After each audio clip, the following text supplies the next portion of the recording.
Welcome, everybody, to the Excellence Mid-League Week 1, where we do have a excellent matchup for you tonight between Drift Esports and Define Ascension Gaming. I'm the Doctor, being joined by the lovely Ashley on the desk, who will also be doing some of the commentary for you guys tonight, so get used to that voice. You're going to be hearing it a lot tonight. How you doing today, Ashley? You know what? I'm surviving. The college life is a little bit stressful, but I'm excited to be on the desk and, on in the casting booth tonight, getting things a little bit mixed up. And hey, the good doctor is in here with me, so you couldn't be more excited. Yeah, I mean, my best advice, stay hydrated, stay in a good posture, make sure back straight, elbows back, all that good stuff. And look at this, we are already heading into some excellent action. Talk to me about the two teams we're going to be seeing here tonight. Esports versus Divine Ascension Scarlet. And both of these teams, they all have a history dating back to some of their other leagues. I'm pretty sure they've played in some excellency tournaments as well. And they have differing styles to a degree. You look at their OP.GG, one of the team, very team fight heavy, likes to play weak side top, get that scaling through their mid lane or roaming, making plays around the map, at least through the picks. And on the other side of things, for a team like Divine Ascension, they tend to play more of these heavy bot side favorite compositions. They like to go for the Caitlyn, etc. And there's a lot of meta picks in all these champion pools. So we could see a lot of what we're seeing was buffed on 10.20. Things like Scion, Aatrox, Maokai, all these things could pop up in this game. And I'm ecstatic to see those picks. Yeah, and right off the bans, as you can see on the screen here, we're already kind of differing from what people may have been seeing at Worlds these last couple weeks. And we got Olaf bans, Hecarim bans, Lulu bans, Samira bans, obviously, but that's just because the champion's a little over tweaked right now. We'll get that tuned down a little bit. I know Riot is good about that, but Divine Ascension already, they picked the Ornn top. That signals that they're going to be going for that sort of weak side top, strong side bottom, but they're backing up with a Pantheon, probably one of the best supports at the moment. Absolutely is one of the best supports at the moment, and Lindy Hop loves playing it, is super engage oriented when it comes to their support pickups. We see the Thresh Ashe on the other side, which doesn't surprise me at all. Drift Esports has the Ashe in their player pool. They have the Thresh. Both of these supports like to play roaming supports that can be engaged heavy, and they can offer a lot of value not only in their lane but to their teammates. And that's exactly what we're seeing here, right? It's not standard though, because we are seeing some of those bans like you said. I'm hoping we see some picks that are a little bit less common, like the Tristana, which just got locked in, because while yes, we're thinking, okay, Worlds, Twitch, Caitlyn, Ashe, Ezreal, yeah, those are fine picks. But Divine Ascension, they have some, pocket picks, some sleeper picks, and Silly Goose on the AD carry. He likes to play the Misfortune, the Tristana, the Jinx, the Sivir, some of these hyper carries that can scale well into the late game. And that's what's exciting about these games, because if they go past 15 to 20 minutes, then we get to see these explosive team fights. And I'm ecstatic to get to see some of that gameplay. Yeah, Tristana's a pick I've been waiting for a little bit now, because Riot's been slowly buffing her little by little, here and there, patches come and gone, and it's developed into this really strong champion.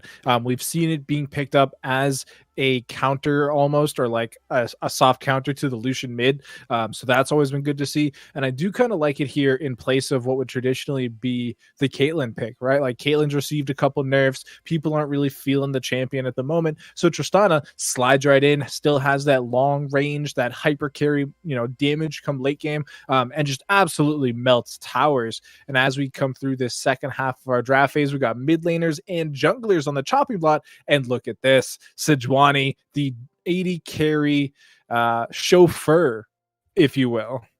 You're not wrong. Definitely a very protective jungler that's going to help that Tristana find value. But now Drift Esports, they are a team that has a lot of different versatile picks in the jungle, and Thracian likes to play the Kindred. It would be extremely good here into the Ornn, into the Sejuani, into the Pantheon, because it denies a lot of their engaged value. This is typical Divine Ascension. They like these team fight oriented comps with the hyper carry bottom, and we're seeing that with the Pantheon Tristana. This is a bot lane that can 2v2 kill Thresh. They can kill Ashe, and they can scale up really well. So if you pick up the Kindred, you pick up a Gangplank, even a Shen. And what's curious is the Gangplank and Shen, we don't know where that's going to go. So It'll be River Shen. interesting to see. It could be River Shen, and that's actually what's going to be the case because they lock in the Orianna. I'm a little bit concerned about this because it doesn't mitigate a lot of the engage potential from Divine Ascension, but it has its own strengths as well with the Ash Arrow and the Shen having all that map pressure. Yeah, and it also gives Shen a little bit of agency to affect the lanes. We did see it's a little awkward because you don't typically think first pick Shen's going to the jungle, and you can see that Divine Ascension drafted that way as well. They assumed it was going to be the top lane Shen because it makes the most sense, and they're even banning away junglers throughout the whole draft. They got the Graves and the Rek'Sai on there, so it makes sense that they're assuming that way. Ornn does really well into the Shen, and it's just interesting to me, especially because I'm not sure Gangplank is exactly the hard counter into the Ornn most would expect, especially when there's things like the Camille or the Jax available. You're incredibly spot on with that assessment as Gangplank, he is strong into Ornn early on and scales very, very well. My concern is that he's not going to be able to punish Ornn enough, especially with Orianna. They have to find dives onto Ornn if they want to set him behind, and it's going to be very tough with what Gangplank is able to offer alongside Orianna. There's not a lot of wombo combo there, so we'll see if they can pull that off. I'm also worried about Drift's scaling into the late game. Where do they find fights, right? If we come down to a Soul fight or Baron fight, etc., where do they find engagements? They're almost at the mercy of Divine Ascension because you have the Ornhorn. Pantheon comes in off the back of it, Sejuani with the Glacial Prison. All that is going to be just wombo comboing onto your squishies. And how do you deny that, right? How do you mitigate that? Like, you can zone with Orianna and Gangplank, but you don't have really any counter engage potential otherwise. So these team fights are going to be incredibly difficult for them. What this draft almost feels like to me is that they came in with a plan, right? They're going to be coming in. They're going to be playing very pick oriented. You got the Death Sentence, the Enchanted Crystal Arrow, the Shen to come in on, make it awkward and off number fights. And then we get to the second half of the draft phase, and Divine Ascension now has, those three big team fighters that you were talking about in the Ornn, the Pantheon, and the Sejuani. And Drift is like, oh no. Who do we pick? We can't pick anybody here. We need to quickly get a team fight composition together. And so they go with the Gangplank Orianna, which are definitely team fighting picks, but they're so disconnected from the rest of the draft, it seems. And it's like their idea got blown up, but Divine Ascension just no, we're just going to play what we want. We're coming in, the team fighting team. We're going to make the picks that work. We're going to pick the comforts, and we're just going to run it.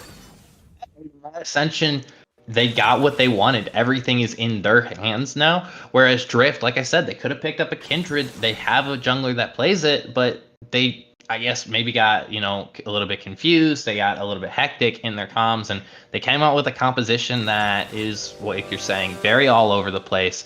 We'll see how it plays out. If this composition can get ahead, they have the global ultimates and the global pressure to make plays happen in picks and side lanes, especially if Gangplank, hits 2-3 items. But if it comes down to team fights, you have to be, looking in favor of Divine Ascension. They have all the tools. They have all the scaling. Tristana scales well. Echo scales well. Sejuani and Ornn are incredible late game team fighters, and Ornn's, ornaments as well to take into account. It is a dangerous team to be running into if you're trying to get into a dragon pit. Definitely. And with this being game one of this potential best of three, this is literally week one, game one. The teams are just coming in with what they feel comfortable on, trying to see if, the practice that has led to this is actually getting anything out of it. As we continue on in the night, they're going to have more and more opportunities to reevaluate and revolve around these, draft picks. So final thoughts, who won draft? What's their win condition, and how do they actually lose after that point? Ascension, one draft, pretty hard. Their win condition is making sure they don't fall behind early, that Shen isn't able to get value into this bottom lane to punish Echo, to punish Tristana, to allow Orianna to start scaling up. We've seen the damage she can do. If they can avoid that, if they can hit their sixes, their first power spikes, then they will have the advantage all the way through, and they just play around objectives and team fights. On the other side of things, Drift, they need to make those plays. They need to get onto the Ornn. They need to get Orianna out of lane and getting kills, and they need to snowball objectives early if they want to take this game out of control. overall, it could go either way, but I'm leaning towards Divine Ascension from the draft alone. But it always comes down to the Rift. These teams are trying to set a precedent in this first game of the mid league, and I'm hoping we get to see an exciting game. And with that, everybody, we are going to take a short break while we load into the Rift and get everybody situated. So don't touch that browser. We will be right back, and you are going to be met once again with the melodious tones of Ashley and Mac Dewey. Stay tuned, and we'll be right back.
Hello, Summoners. Welcome to the Excellency Mid-League Season 1, Week 1. Drift Esports going up against Divine Ascension Gaming Scarlet. My name is Mac Dewey, and joining me on the casting booth is the one and only Valley. Heard you talking about draft. There were a lot of good points about these two compositions. You were leaning towards Divine Ascension's draft right now. We see the Silly Goose on Tristana has picked up Exhaust to start us off here. Is bot lane your lane to keep an eye on? Definitely a lane to keep an eye on. Sorry. The run over from the analyst desk to the casting booth. Real long. Sorry for delaying the stream there, guys. But yeah, you're absolutely right, Mac, that we are keeping an eye on this bot lane. To quote the Ash's name here, it will be volatile because Silly Goose does have the exhaust. He's got Hail Blades on Tristana, and it's Pantheon Tristana. Pantheon hits level 2. It's WQ onto the Ashe, and then Tristana puts the bomb and jumps on you. It is so much damage, a ton of burst. It could be an early level 2 kill.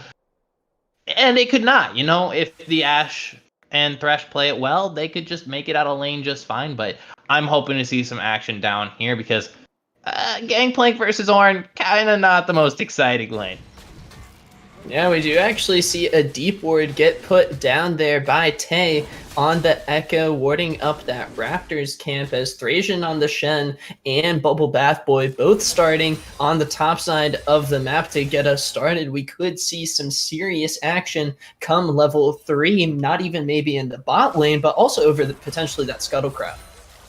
Scuttle Crab is what we'll most likely be seeing contested, and it'll be interesting to see because in the Tristana Ashe lane, whoever gets push will be able to help, but because Ashe has the W and Tristana naturally just pushes lanes with her passive, it's curious to always see who gets that initial push in that lane. Right now, it looks like it's going towards Silly Goose. There's the engage on level 2.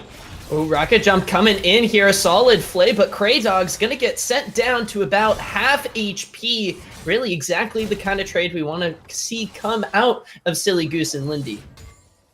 On the other side of the map, though, you are seeing Derpy Byzantine take the bad end of some trades with this Gangplank, and Gangplank with Grass is incredibly tanky, is able to poke Ornn out from a good distance, and is going to have a massive advantage early on in this lane. So we'll see if there's any solo kills topside, but right now, the pace is just going to slow back down. Sejuani will pick up that first Scuttle Crab because of the push in the bottom lane, but Shen is around, so we might see some action. Thrasian's gonna start heading up potentially to that Scuttle Crab just sitting in the river bush right now, as we do see Bubble Bath Boy taking a visit to the mid lane, but Rava ready and waiting. So we do see Thrasian still sitting in this bush waiting to make a play happen, does have the flash taunt available. Yeah, he's gonna go in now. Oh, here we go. Thrasian does get stunned up here. And Silly Goose and Lindy, they're just going to be able to walk away from this one. Bubble Bath Boy is looking to join the fight here, going through the tri-bush. Thrasian doesn't know that the Sejuani has arrived to the bot lane. Neither does Kraydog. The Drift Esports bot lane has to be really careful here at the moment. They do have a wave pushing. The Hawk Shot actually coming in clutch there, Valley. This is going to spot out Bubble Boy. Yeah, we were 100% looking at a dive there from Bubble Bath Boy if that wave crashes into the tower. Instead, the Hawk Shot is really well done there from Volatile. Honestly, it's a pretty broken ability, let's be honest here, but Derpy Byzantine gets a nice engage. Does have the cloth armor, some additional resistances, and already an Otter looking out of water here. He's going to get taken down for first blood as the Ornn comes out on top. Done by the Ornn. Derpy Byzantine knows the damage he can execute perfectly, gets a beautiful knockup, follows up with the Bellows Breath, and that flash auto to secure it is just perfect. But now Bubble Bath Boy here off the TP. Oh, he has no flash available. Bubble is here, and Otter looking to get taken down once again, and in fact, he does. 0-2, suddenly out of nowhere, and Derpy Byzantine has an amazing amount of pressure going in his favor for the Ornn. We're going to see a replay here for these kills in that top lane. We're going to see the TP comes in from an Otter. He thinks, I'll get back to lane. Derpy Byzantine is low, but gets knocked up again by the pillar and the charge, and it's a flash in to secure the stun by Bubble Bath Boy, has the aftershock, and after there was no flash left on, Shen, there's not a lot you can do there if you're an Otter, right? Like, if you're the Gangplank, yeah, oranges are great, but there's not a lot of escapability against that wombo combo, and it's the classic solo queue mistake, right? It's, I just got solo killed, I'm gonna teleport back to the middle of the lane instead of my tower where I'm safe, I have no vision, and he gets punished for it. Really well done on the side of Divine Ascension, but, if you're the side of Drift, things are not looking good for you here early on. Yeah, we consider the starting items from an Otter. Corrupting Potion and the Coal. He's wanting to just survive out of this lane. Probably took armor, runes, potentially even the magic resist runes. Not going to do a whole heck of a lot to the early game damage from Ornn and Sejuani. And with no additional resistances, this Gangplank is quite squishy, especially when caught off guard like Derpy Byzantine and Bubble Bath Boy were able to catch him on. This shouldn't be happening, right? This can't be happening if you're Drift Esports. We talked about it in the draft on the analyst desk. That this is not the play, but interrupted. Teleport lane flash in the Silly's already picking up a kill with the charge. Thracian joining the fight here, had to flash away, and Volatile is the one taken down. Or stuff going the way of Divine Ascension. Beautiful TP in from Tay. Now they're going to pick up the Drake as well, and the pace of the game is controlled by this roster. They say, hey, we know you have to get out to an early lead. You have to get the advantage early on, and we're not going to let you. We're going to make plays top side. We're going to make plays bot side. We're going to use our TPs. We're going to use our advantageous lanes and our jungle pressure to choke you out and put you behind, because we know we scale better. And right now, if you're a Drift fan, you are getting a little bit concerned. You have a scaling team comp, but again, we talked about it. It doesn't do that much in team fights. It has a difficult time team fighting, and it's really, really hard. But we will see the replay of this fight in the bottom lane. You see the TP comes in from Tay. He's already got the lockdown going, and Volatile dies before that. Steps too far up, gets stunned up by the Pantheon, and that's the damage we're saying that can come out of this bot lane duo. Yes, the pressure is there from the Echo, but you have so much value coming in from this duo in the bottom lane. Tay able to deal a bunch of damage to Rava in the mid lane, but looking at that bot lane replay, there is just so much control from this Scarlet squad. They took what they can get and didn't push too hard. They were able to back off, get the dragon. Now they've got themselves almost a 2,000 gold lead that they'll be looking to extend with the Rift Herald and with Tristana pushes. Point out something super important here. You see the wards across the map early on, and almost all of them are in the favor of Divine Ascension. There's very little vision control for Drift. They have the control ward in their tri-brush, so they can't get flanked, and they have a ward in the river, but this can be easily avoided, and you're seeing Echo just kind of roaming down there, creating some pressure, saying, hey, we want to make sure you guys back off and this bot lane doesn't get too frisky. But all that vision control is going to make it really hard for any objectives to be played by this Shen. Yeah, and it seems like right now, Divine Ascension, they want to pull the trigger on this Rift Herald. The exact objective they're looking to try to pick up to extend this 2,000 gold lead. They can use it really wherever they want. Very likely, though, going to be leaning towards that bot lane, so we can really see Silly Goose get out on the map and kind of act like a Caitlyn in game, kind of like how you talked about during the draft phase, thinking now this is kind of a replacement to the long range sniper. Tristana's able to do a lot of the same things. She absolutely is. She gains the range with her bomb. She's also able to do a ton of damage to turrets, acts as a great siege AD carry.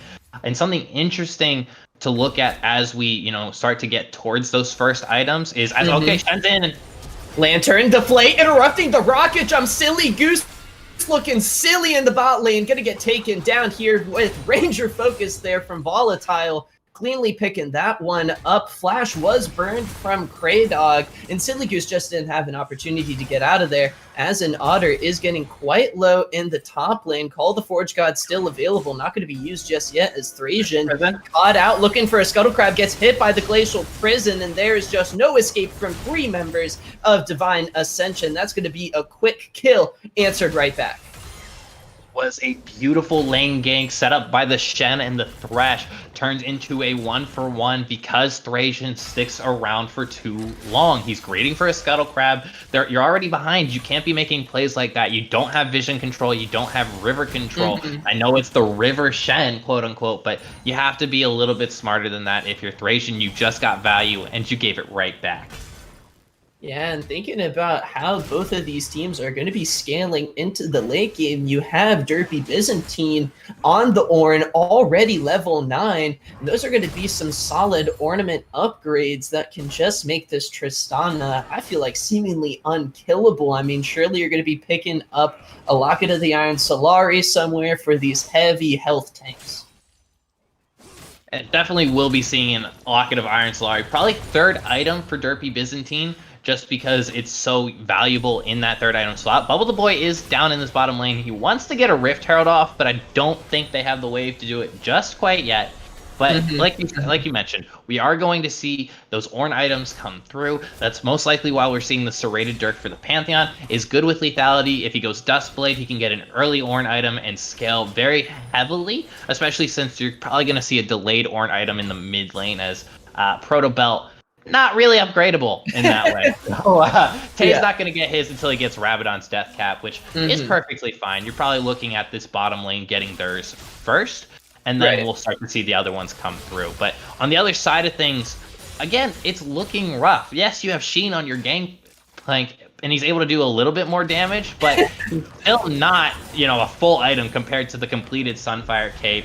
You're getting a scaling item in Seraph's Embrace in the middle lane. You're also going Blade of the Rune King for more survivability in the bot lane. All these are expensive items that are taking way too long to get to for the side of Drift, and that is making it hard for them to even consider taking fights around objectives.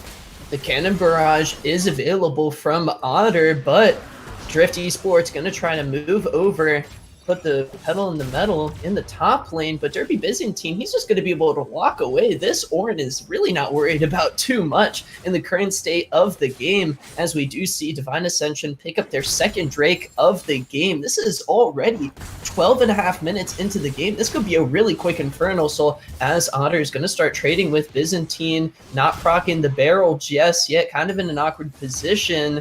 Gonna explode it there is Rava. For a second there, thought he was able to pick up a level advantage in the mid lane, but it's just so even. Lindy Hop looking to jump into the mid lane here onto Rava, but safe under turret. The move speed enough to get away. All the Forge God, though. Oh, Bubble Boy in the top lane, dodging the Glacial Prison. Otter's looking to get out of here using the Cannon Barrage. Thracian is here, but it's going to be too late. It's only a level 7. Shen ult the shield, not too much, and just simply not enough. Lindy Hop going to give him a spear to go, as Gangplank does get taken down once again. Otter off to a rough start. Doesn't even get hit by any of the abilities. The CC, the Call the Forge God misses, the Glacial Prison misses. His Lindy Hop can't find a stun, still dies, and Otter not able to survive. No amount of oranges are going to keep you alive in this case. So he walks away. Another kill for Divine Ascension. And Mac, I'm not the type that's going to ever say a game is over at 14 minutes, but I want to take a moment to talk about how does Drift get back in this game, and that has to come through making smart and calculated plays. You got really unlucky with the role of an Infernal Drake, because an Infernal Drake on a Tristana, a Pantheon, and an Echo is terrifying. But you have to take these timings between the next two Drakes to give yourself time to get towards two items, to allow that Seraph's Embrace to start stacking up, and then try to make plays in these side lanes with your Shen, with your Orianna ult, with your Enchanted Crystal Arrow, because if that can happen, if they can find these picks and then transfer a pick into an objective, into vision control, they could potentially get back into the game. It's going to be incredibly difficult, but they have to remain patient. Yeah, they do have tools like the Stand United, as you mentioned, the Enchanted Crystal Arrow as well. With Kraydog, they really do have quite a CC chain, but with Silly Goose still has his summoners available. Those haven't been forced out. There really hasn't been much of an attempt outside of that one gank from Thracian, where Kraydog burned his flash. That was a whole 5 minutes ago. Since they revisited the bot lane to try to keep up the pressure, top lane is rough with an Otter already down 2 levels. They got to be looking for something. Rava has been consistent in the mid lane though, 0-0-0 so far, has the most CS in the game currently, and is just looking to scale up on this Orianna, but it may be too late until the shockwaves are effective in team fights. It's a little bit of hope for them, though. If you look at that bot lane, it's about even in CS, and it's even in kills and deaths between the AD carries. So this Tristana is not scaled out of control, but now in the river, there's a fight. Shadow Dash does land. Thracian found the taunt. Press the attack. Does proc here as Tay looking for the stun called. The Forge God being made here. Shockwave coming out. Tay avoids it. Hextech Protobelt forward. The Time Winder not going to finish it off, but the whack from the stick is, as another kill goes over to Divine Ascension, and we keep worrying, how is Drift going to come back? Kill how it goes onto the Echo, and that is not a good sign for Drift. You had most of the kills on the Sejuani and Ornn previously, and you're saying, okay, that's acceptable. They're the tanks. Eventually, those kills will mean items, but it won't mean them killing us, right? But now it's on an Echo that can delete you off the map. You've got a kill on Tristana, a kill on Pantheon. This is getting hairy for Drift, and if more of that pressure goes into the bottom lane, if they're able to get more gold into the pockets of this Tristana from these plays in the top side of the map, that's when we're going to have to start getting a little bit worried about where this is going, as the second Rift Herald is going to be picked up, and Lindy Hop might have bit off a bit more than they can chew. Oh, the explosive plant is available, but the flay's going to be enough. The auto attack not quite there. Shadow Dash going to land the taunt. Lindy does have flash available, but not going to waste it here. Caught way out of position, and the Infernal Drake is about to spawn here in 30 seconds. Grand Starfall is available, but it could be too late. He should be back in time to contest it, but vision control will be in favor of Drift. This is where they have to steal an objective away. If you're the side of Divine Ascension, you have an option here. You can try to say, hey, we'll 50-50 this objective, or you can go into these sort of things, right? We are going to hop into a replay. Excuse me. We're going into the Drake, but it is going to be a Rift Herald summon in mid lane, and they are going to just sack this this Drake, right? So they're going to drop the Rift Herald in the middle lane. It's going to hit the tower, and now a fight. And a Crystal Arrow does land onto Bubble Boy, gets pulled in here just a little bit. Tay, Burn, Chrono Shift available there. I think a little bit of a misclick is going to cost Bubble Boy his life here, as a pick in the mid lane could be very huge. Did drop the Rift Herald there, I believe, getting the mid lane turret a little low as Lindy Hop at the ready, just waiting. Death Sentence, though, interrupts the stun there. Lindy caught out and in danger. Ranger's focus plus the Orianna going to be huge, but parallel convergence coming up. Tay's looking to try to make this play work. Silly Goose getting low here. Golden Forge God Flake coming in. Derpy Byzantines looking to change this in favor of Divine Ascension, but Volatile's still healthy. Rava's still healthy, and no one's getting taken down. Even an Otter has joined in on the fun, and Drift Esports are right back in this game, and Otter flashing away from Tay. He's gone too far. Gotta reel it in a little bit, but that's huge kills coming in favor for Drift Esports in the mid lane. Pick up a dragon, they pick up a mid lane turret, and they pick up 4 kills. Drift is back in this game. They are not out of this race yet, and they are fighting for game 1 of the first ever game of the mid-league season. We are going to go into a replay of that fight.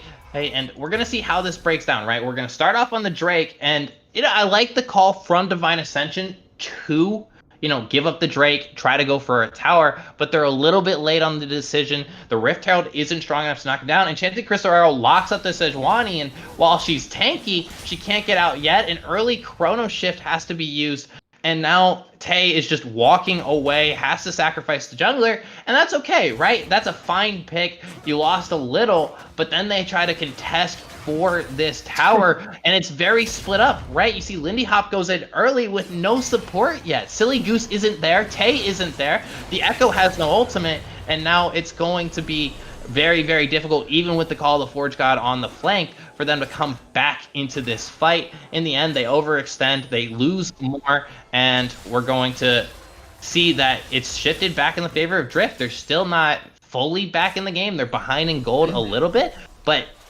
they are in a solid spot to make a contest out of this game. They've delayed that soul point. They're getting more control around the map, especially with it being the mid-tier one that they knocked down first. They can get some vision in the enemy jungle. They're very well off now. Yeah, funny enough, Valley, at the same time you're talking about Lindy Hop getting caught out there in the previous team fight, the same thing was happening live once again. Lindy able to take away the blue buff, but for not very long, as once again just caught out being way too aggressive in the enemy jungle. We saw Drift Esports utilize their composition strength and really finally land that Enchanted Crystal Arrow that we've been looking for through this first 18 to 20 minutes or so. Now really, I'm just looking for them to rinse and repeat that style of engage. Kraydog was massive in the previous fight with his peel, and now they got to try to avoid getting caught out as an Otter, potentially getting ganked here. Bubble Bath Boy wants the gangplank. It's Grand Starfall behind. This is a bad situation. And Otter 1v3, 1v4, gonna get taken down here. Silly Goose getting the shutdown gold, and that's the last member of Divine Ascension you would want that extra gold on.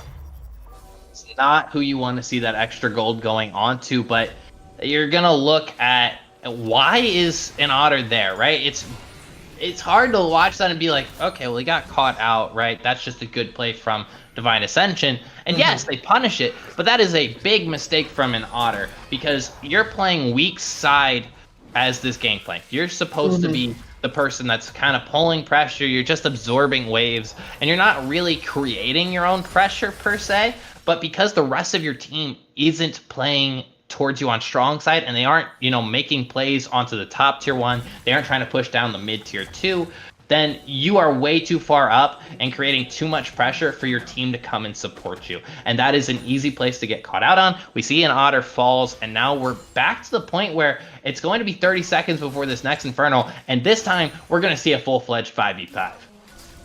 Yeah, it is really important to note here, Derpy Byzantine level 13 really starting to rev up. Next level, going to be able to upgrade some more ornaments as we do see both team posturing around this next objective. Could be potentially huge. Soul point for Divine Ascension would be really nice, but really if you're Drift Esports, you don't necessarily have to fight this. It's only soul points, not the Infernal Soul, but the Call of the Forge God is going to be made. Flash Shadow Taunt onto Silly Goose, but there's just no follow-up. Shed's going to get exploded. Meanwhile, Tay on the back line has already got Volatile to half HP. Lindy Hop going to throw in a javelin. Bubble Bath Boy looking to find another re-engage. Glacial Prison already used here with the DPS members of Drift Esports quite low here. Rava, no shockwave available. The Searing Charge gonna find its target. Bubble Bath Boy's in the middle of both carries here, and they're just not dealing enough damage. Derpy Byzantine gonna pick up the kill. Silly Goose is hopping right back in. Grey Dog and an Otter, the only members left alive. An Otter trying to pick up a kill onto the Tristana, but the parlay just not enough. Silly Goose barely able to survive, and that is a late clean ace for Divine Ascension around the dragon. It's an ace. It is an Infernal Drake, and it is going to be a knocked down tier 2 most likely for the side of Divine Ascension. They get everything in that fight. The combo of ultimates is good to zone people out. They get the initial pick off, and then even though they have low health bars on Silly Goose, who you think is going to be the carry, they have so much layered CC and tankiness that it is insane. They get so much value. We're going to see in the replay how this all shakes out. There's a lot of good posturing happening, vision control just being put down, but it's hard for Drift to get in. They only have the Enchanted Crystalline Arrow and the Orianna ultimate to make a play, and they don't want to overcommit early. You see the Call of the Forge God come out. It's going to knock someone up as he flashes in to try and interrupt it. And meanwhile on the backside, Tay is distracting 2 members, pulls out the shockwave and dodges it with the chrono break as Thrasian falls. And now you don't have any ultimates. You use the Ash Arrow, you use your Orianna ultimate, and you see there's low health bars, right? Silly Goose is kind of low, but what utility do you have if you're the side of Drift? They try to re-engage, but it's too tanky in this front line with this Sejuani and this Ornn. No one can really do anything. Silly Goose plays on the backside and just deletes Grey Dog. And now we are back to the action. Lindy Hop has found the engage shockwave being used, finds multiple members of Divine Ascension, but the health bars just aren't getting low quick enough. Silly Goose is on a killing spree. Rocket jump forward. He wants to extend this fight as Derpy finds the knockup once again. Day's going to take down Rob as another rocket jump forward. Silly Goose is looking to make this a party as an Otter barely escapes, the only member of Drift Esports left alive, and we got to think, Valley, this is going to be Baron. 100% Baron. There is no way to contest this. There's no cannon barrage on an Otter, and I don't even know why that fight is happening. Yes, you can't let them just Baron. You have to kind of walk in, but you have to be more careful about it. They're all grouped up there. They get hit by these mass CC AoE ultimates, and there's Silly Goose with his Storm Razor, with his Molten Edge upgraded. You do not want to be fighting in a tight space against Orange Sejuani and a Tristana. Exactly. Silly Goose just able to pop off there, and Bubble Bath Boy, a 3-level lead on Thrasian. Derpy Byzantine, a 2-level lead, as the Hawkshot is going to be able to spot out that Sejuani. Also before that fight, Silly Goose able to get his Molten Edge online. This Ornn so ahead, already able to upgrade items at the 25-minute mark. It's super massive for the side of Divine Ascension, right? We saw the Ornn get ahead, and we're saying, okay, well, it won't translate into kills necessarily. Drift got a good fight. They were getting back into it. But in the span of 3 minutes, it went from 6 to 6 to 6 to 16 in kills. So There's a moment in a game where a power spike comes online for a team, or a fight happens that is favorable for a team, despite it being almost even in gold. And that moment happened at that Infernal Drake. And now I don't know what options Drift has. Divine Ascension really has to throw this lead away for them to not come out with the victory in this game. Right now, they just need to keep applying pressure, stack waves, knock down objectives and towers while the Baron buff is still up, and then use that to turn into vision around this Infernal Soul. Tay's going to go in on Rava. Parallel Convergence does land, but the cleanse is going to be used, and Tay's going to piece on out of there. As soon as he burns the Summoner spell, takes what he can get, doesn't have a lot of vision control of the surrounding area, doesn't know who is around lurking, and Divine Ascension are going to continue slowly suffocating Drift Esports out of this match. They already have themselves a 9,000 gold lead on top of the ornament items that are going to be coming online on top of the Infernal Soul. They're looking to pick up. It puts Drift Esports in a really tough position. They're going to have to try to find a pick onto someone, but who's going to be there? They don't have a lot of follow-up for the Enchanted Crystal Arrow. Gangplank doesn't have a lot of agency when that CC hits, and you're just going to be relying on Thrasian maybe to get a Shockwave combo off with Rava. That is a very big ask from this team, especially into such tanky members, right? You've got an Ornn with 2 items, and he has 100 magic resist. On the other side, Sejuani has a ton of health and has armor, so they're both going to be very, very tanky in these fights, and there's no vision control for the side of Drift, right? They have a couple of wards around mid lane and the entrance from mid lane towards the river on their side, but that's it. The entire river is dark. They can't see the Drake at all. And an Otter can, I guess, drop an ult, but we're just playing TPs from both top laners right here. And an Otter has to be very careful, because if he TPs and Derpy Byzantine does it, he still has Baron. He can take a lot very quickly.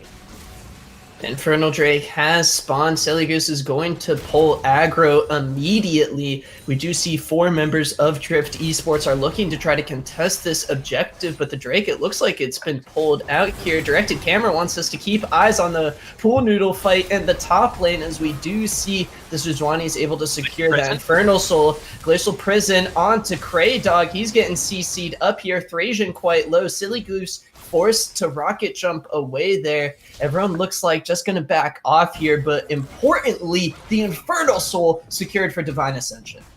It's going to add so much burst to their already insane amounts of damage. Silly Goose has 3 items and an Infernal Soul. He is going to be doing a ton of damage. Drift is going to be in a world of hurt, as they're just going to take away the jungle here. They knock down that outer tier 2. Baron has fallen off, but it's spawning again in about 2 minutes. This is when, if you're the side of Drift, you try to get a little back, right? You try to maximize the amount of farm you're able to put into your carries, whether that's your Ashe or your Orianna. Try to get close to a 3rd item before this next fight, but you're reaching a little bit with that hope. So we'll have to wait and see, but it is going to be a lull state for at least, a minute and a half. Right, as we see Baron Nashor on the market as Drift Esports, they're just trying to hang on here, and surprisingly, they've been able to do so. They survived the Baron power play, didn't lose any inhibitors, but they are 10,500 gold down with more upgraded items on the docket here. Zonia's, I think, being rushed here by Tay first. The Rabadon's death cap going to be a little delayed, but the Obsidian Cleaver already online for Lindy Hop. That's going to destroy Thrasian. Really, the Gangplank picking up a Asterix Gauge, trying to avoid a little bit of that burst. And honestly, Drift Esports, they are slowly getting some items on the line, but it's just been such a controlling match here. I wonder if Divine Ascension, maybe they're going to slow Shockwave onto Lindy Hop. Press the attack procced as well. Thrasian wants to try to continue this fight. Lindy Hop flashing away, avoids the pick, and Divine Ascension still really haven't died, it seems like, in the past 10 minutes.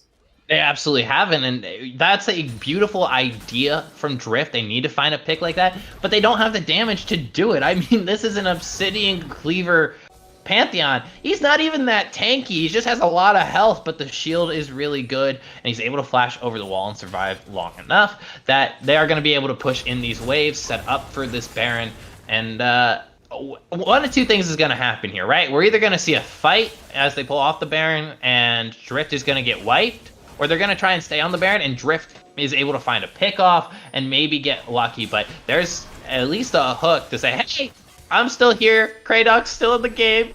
Don't forget about me, guys. Death sentence are still a very real threat as the Death Bush tactic trying to be applied here by Divine Ascension. They're just going to say, heck with that, going to start on Baron Nashor, complete vision control, Tay in a Guardian position, the gatekeeper of the Baron pit, going to be watching to make sure there's no interaction for this objective as Silly Goose is going to secure it. Cannon Barrage coming down a little bit too late as the rest of Drift Esports going to roll on out away back to the base and continue, I guess, just continuously clearing away those minion waves. It's going to be a little tougher now with Baron Nashor secured. Last Baron power play, we didn't really see much pressure put on the objectives by the side of Divine Ascension. Now we are seeing them use this Baron and try to get the Tristana in. Like we said early in the game, very good siege AD carry with her range, with her bomb, and now with Baron, it is going to be even more so. This play, not contesting the Baron, is Drift saying, hey, we don't think you can beat us with only the Baron, so we think we're going to try and take as much farm, as much extra gold as we possibly can, and then we'll fight you at Elder, which is going to be up in about a minute 45. We want to make the make or break play. If we're able to 50-50 Elder, if we're able to steal that away from you, maybe we can turn this game, but Baron is not where we want to make our last stand.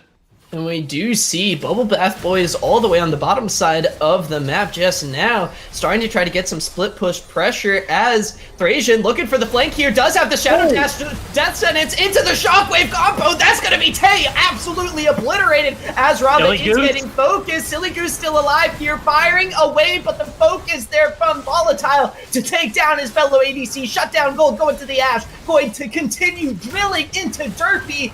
Absolutely crazy fight here for Drift Esports. Finally, the Ord gets taken down, what seems like so long, but with no DPS there to stick along the road with him. That's a clean 4v5 fight, I believe it was there for Drift Esports, and they're exactly where they want to be, shutting down the Baron power play. Understand why they're even making that play with who they have in the side lanes. We're going to see this replay. You have your jungler in the side lanes. Put your Pantheon there. He can ult in. The Sejuani can't. Big shockwave onto 2. Knocks Silly Goose low even with the shield. If Silly Goose is full health here, he does so much damage. Even with him being low health, they nearly turn this fight around. A sliver more HP. Maybe he gets out and is able to actually pull that fight out, but it's not going to be the case. And it will be a fight going the way of Drift. And now they have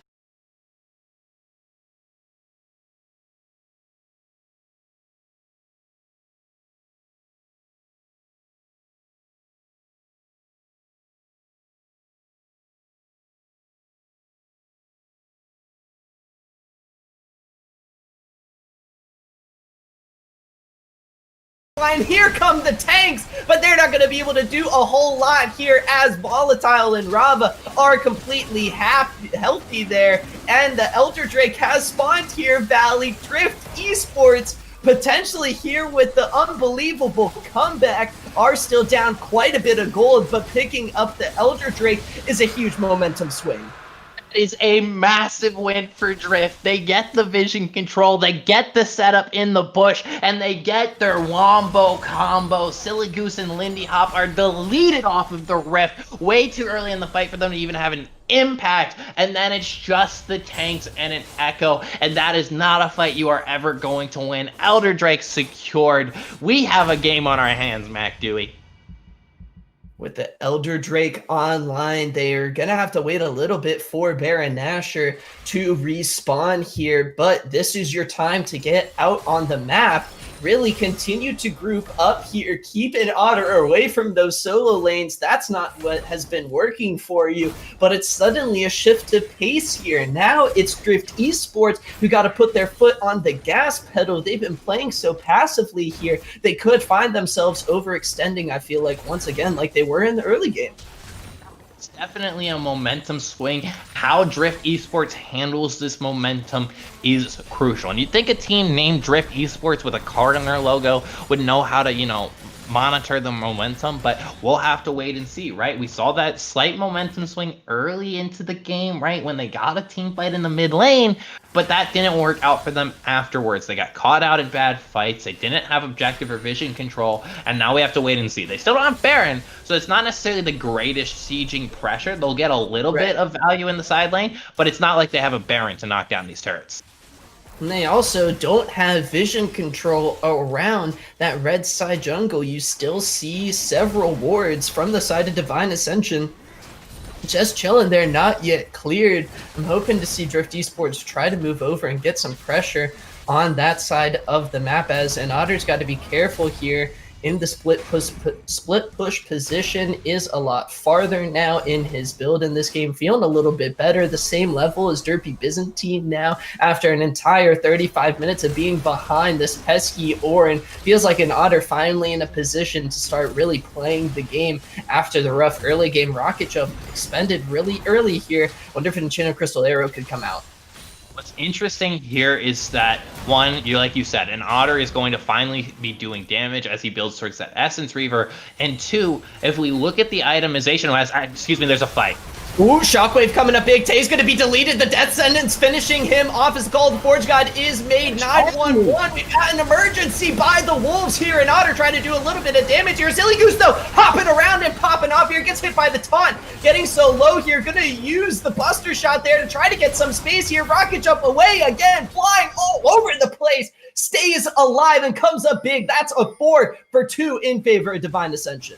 It's a 4 for 2, and it's a third Baron for the side of Divine Ascension. We'll see if they can get enough value with it this time, as we're still 3 minutes away from an Elder Drake. But that is such a weird fight to take. I understand Drift wants to take a fight while they still have the Elder. They want to push that advantage to its maximum potential. But again, they don't win team fights if they can't delete the carries. And Silly Goose is not there at the start of that fight, is able to wait patiently while the beginning of that fight plays out, and then is able to just hop over the wall and do a ton of damage. The Nasher will fall. It will be that third one, and we're almost 40 minutes into this game.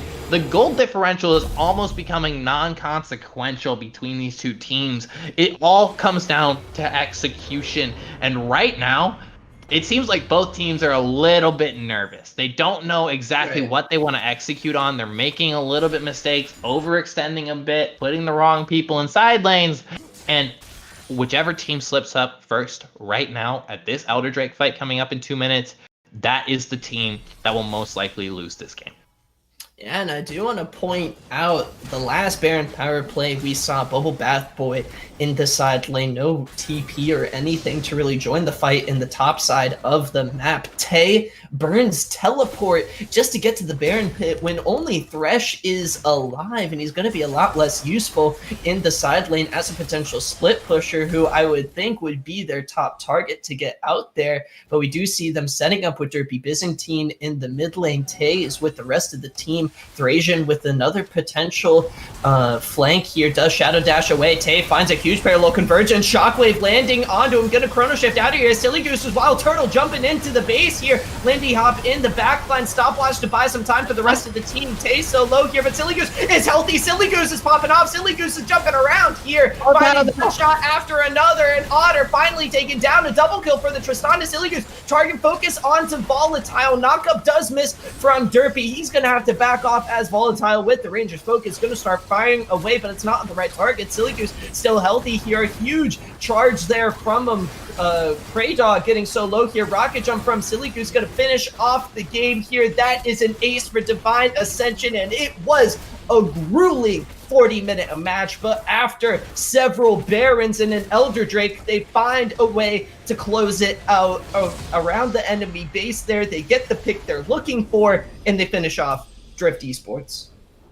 Ascension comes in clutch at the end of the game. They make it beautiful, engage, and Silly Goose is able to do what Tristana does best. Sit back, jump around, and burst targets down. It is a beautiful display at the end of the fight, and this is what the mid league is about. This is what we are here to see fun and exciting League of Legends. These players have something to prove, right? They want to keep climbing the ladder. They want to keep getting better and better. And that means they have to make the plays. They have to be, limit testing, pushing to the max and saying, hey, are you going to break us? Because if not, we're going to break you. We're going to push you. And if you can't take it, then we win.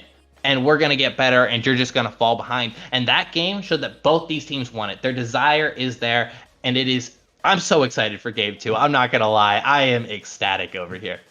Yeah, not only are we going to be looking forward to some draft adaptations from potentially both teams here, we'll have to see how they handle the side swapping here. Drift Esports going to be on the red side for the second game, with Scarlet moving over to the blue side. We are going to take a moment before getting into the next game to kick it back to the analyst desk. Valley, you better run over quick, because we are going to head over to the doctor and yourself for some more post-game commentary.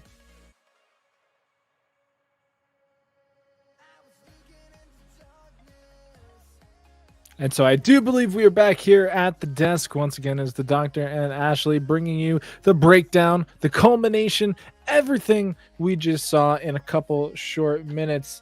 So that was something, Ashley. I'm not gonna lie. Watching it there on the back foot, there were some good plays, and there were definitely some head scratches. I'm going to be honest with you. I didn't think I was going to be exercising this much tonight. Jeez Louise. Okay. Yeah. So, definitely some good plays and definitely some head scratchers. I will agree with you completely. I will say I want to look at some positives before we talk about some of the, like you said, head scratching moments. Some of the positives we see, first off, with Drift Esports. They have the dedication and the mentality that they don't give up, right? Any team could have looked at, 30 minutes and said, this game is over. They've had 2 Barons. They're massively ahead of us. We don't have the team fight potential to take this. Instead, they make plays, they find picks, they sit in bushes, and they get objectives, and they try to force plays. They're proactive, they're exciting to watch, and they are trying to limit test, and that's what I want to see, right? Maybe it's not the perfect execution in the early to mid game, but they have a lot of potential there to make these team fights happen and to be one of those scrappy underdogs that everybody loves to cheer for that can really upset a big team. On the other side of things, if you're looking at Divine Ascension, their early game was clean. It was systematic. Their draft knew what they wanted to do. They had a game plan in mind, and they executed it fairly well, right? There were some slip-ups here and there, but a lot of it looked very good. So I'm extremely happy with the game that we got to see. And overall, those were the positives I saw. What negatives did you have, Doctor? Oh, man, you're going to make me be the bad guy? Yeah, all right. Doctor, give me the news. All right, let's start over on the side of Divine Ascension. I'm going to kick it right towards the end of the game, or pretty much the end of the game. What should have been the end of the game. It's 33 minutes in. They've taken their second Baron. They're starting to march it down topside, and they have 4 members here, and typically you want the members with teleport to not be there. But who is off on that opposite side of the map split pushing? It's the super fed Sejuani. It's an interesting situation because Sejuani not super good at taking towers in her own right, even with the Baron buff, but you have Echo, amazing at taking towers, and the Ornn, who with the Demolish is hitting towers for like 1200 damage each. Either one of these members in that bot side is such a better split pusher and had the teleport available to get into the team fight. Whereas when you see Shen walking over that ward around the blue buff that was there to get that flank off, there's no assistance coming. Those 4 members that were there are now all stuck in the Thunderdome, and they're going to be left to fight. It's just a little bit of misunderstanding your win condition at that point. You have your second Baron, and it took all the way to a third Baron for them to finally get that W. But their draft was great. They just need a little bit more refinement in game. Drift, if they had had a stronger draft, I think this would have been much closer than it would have, because they showed so many signs of life. The Ashe at the end didn't look amazing, but that was because she was fighting into Ornn and Sejuani, which are super, super tough for Ashe to cut through, especially once they start getting all that armor. But early game, they had the amazing play around that dragon at 18 minutes where they get the first Infernal Drake and then the 4 picks after it into towers, into everything. So that was super good. But as the game went on, they just didn't have the team fighting power to contest with Divine Ascension. I think they have the mechanics. I think those are on point. I think those are there. I think they just need a more cohesive draft. So I would like to see, as we're heading into draft phase number 2 here shortly, I want them to actually commit to an idea. I don't want them to adjust halfway through based on what the opponent is picking. It's one of those cases of, because I agree with you completely. This is one of those cases where a team, when you're especially, you know, a newer team, or when you're trying to figure out your identity as a team, is what do you have as far as a draft concept? And you just draft the same thing, whether that's team fight or that's split push, right? And you master one thing, no matter what the enemy picks, until you have that down, and then you can pick up other styles. There's so much good to take from that last game for Drift. And if they're able to find a, like you said, a cohesive draft and one that they can just, you know, have a set game plan on, I think they come out potentially on top of that game instead of behind just barely. We'll have to wait and see as the draft has started up with, you know, pretty standard bans from what we saw last time. We'll see if the draft is cohesive from Drift. My other concern is their mentality, because a game like that, a 40-minute game, and to lose like that in that last fight, that one hits a little hard.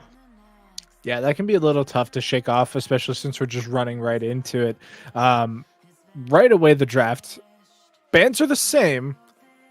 Picks are already completely different, leading me to believe that it's going to be completely different setups from either teams. Divine Ascension opting into the carry Graves jungler, but I don't think that's the most interesting part of their draft so far. They actually banned Samira blue side, which they could have first picked it. Absolutely right, but it doesn't seem like maybe they're comfortable on Samira and they don't want to give it up. So I understand it. That's more of a comfort ban, as I don't want to play against Samira. I play ranked. It's not fun, but they're going to pick up the Graves, that's the one I have a little bit of questions about, because neither of Divine Ascension's junglers, Bubble Bath Boy or Terath, it is Bubble Bath Boy again, really played that much Graves. They play a lot of tank and supportive junglers. Bubble Bath Boy known for his Zac, his Sejuani. We saw it last game. These are his comfort picks. So the Graves is a little bit unorthodox from what we've seen, but there still seems to be a game plan in mind for them. They've drafted the Taric and the Ashe, a strong bot lane. Taric, again, great in team fights. Ashe offers you that solid engage. And Graves is, despite, you know, Graves never really fits in a box as far as what he is as a jungler, but he's a solid teamfight jungler. He can really shred frontliners with a bunch of armor. So we'll wait and see how that plays out. On the other side of things, Drift, they've picked up 2 semi-global to global ultimates. So we'll see if the Shen goes top this time or if it's back in the jungle. Yeah, and I am curious if it is going to be that team fight style draft, or if they're going to be kind of leaning back towards the pick. They do get the Caitlyn portion of the handshake, which I do love. I do think Caitlyn, even with her nerfs, is still probably the strongest AD carry. And there could be some bias there, because I've always thought she's been pretty strong ever since they buffed her headshot to work on turrets. That always seemed a little silly to me. I know they technically have heads, but it is made out of stone. So I think there's some lore leeway coming in there. It's never made sense, all right? Like, Jax empowered auto doesn't work on turrets. Fiora empowered auto does. Who knows anymore? But I mean, yeah, I think Caitlyn's still top tier. I think she's at worst top 3, at best still top 1. And into the Ashe, I always struggle with that handshake, because when we get into the late game, I'm going to touch on Orgat in a second because that is just wild. But when we get into the late game, it means that Caitlyn will have the range advantage, the damage advantage, and the survivability advantage thanks to 90 caliber net. So I think if you get the Caitlyn in the handshake, I think you're doing pretty good. Definitely in a solid spot if you get the Caitlyn in the handshake, especially if it's a Pantheon support, which we're most likely expecting it is. The Urgot is exciting because this is an adaptation I want to see, and I'm hoping so hard, Doctor, that it is an Urgot jungle. I really want it to be an Urgot jungle because it Is that got a buffed, thing? and it could be an Urgot jungle. If it is, I will be so excited, and I will be completely ecstatic on the desk. But on the other side of the draft, it is Malphite Galio as the last two lock-ins. So we are going to be looking at, a draft where it's a wombo combo team fight again from Divine Ascension, right? They have the Ashe engaged, they have the Malphite engaged, they have the Galio engaged to follow it up on the Malphite, and then they have the Taric to keep them all alive while they're all diving into your face. So it is definitely a team fight oriented composition. On the other side of things, Drift Esports is yes and no, right? They have some split push potential with Urgot. They have siege potential with Caitlyn. Silas able to steal some of these powerful ultimates, especially Taric, Malphite, etc. And they have some global pressure with Pantheon Shen. So they can make team fights happen and they can make them work undoubtedly, but it's not as set onto one-dimensional composition as Divine Ascensions is. Yeah, this draft is definitely kind of throwing me for a loop. On both sides, in all honesty. Divine Ascension has a very easy draft to execute, and that's always been my complaint about Taric drafts, is that people pick these very elaborate Taric drafts that almost require you to play the Taric perfect, right? Like you play like these really squishy champions and you rely on the Taric ultimate to keep yourself alive. They didn't do that this time. They're just like, Taric's awesome. We're gonna pick Taric. He's cool and neat, and it's cool. But then they just pick like the most straightforward solo laners where you're just like, they're just gonna press R and we win the game. So it's super simple, super easy to execute. I love these types of drafts in these types of scenarios. Whereas then we look over at Drift and their first three picks, again, very easy. We're going to see the Pantheon engage, the Shen ultimate, Caitlyn just autoing, super easy. Then we get Urgot and Silas. I love the Silas pick because of the ultimates Scarlet has. They're all amazing. Every single one of them has value, and some of them Silas does even better than the original. The Urgot was blind. We had no idea who this Urgot was playing into, and Divine Ascension are like, Malphite, easy counter. It's gonna first item Bramble Vest, and Urgot just loses the lane at that point. And so it's just the Urgot pick is cool, but I don't see where it complements the rest of the team. I couldn't agree more. I think, again, Drift with the last two picks being a little bit like wonky with what they're trying to do. Again, it can work, but it's a little bit strange. I do want to see not just adaptation in the draft, though, from Drift. I want to see a more proactive early game.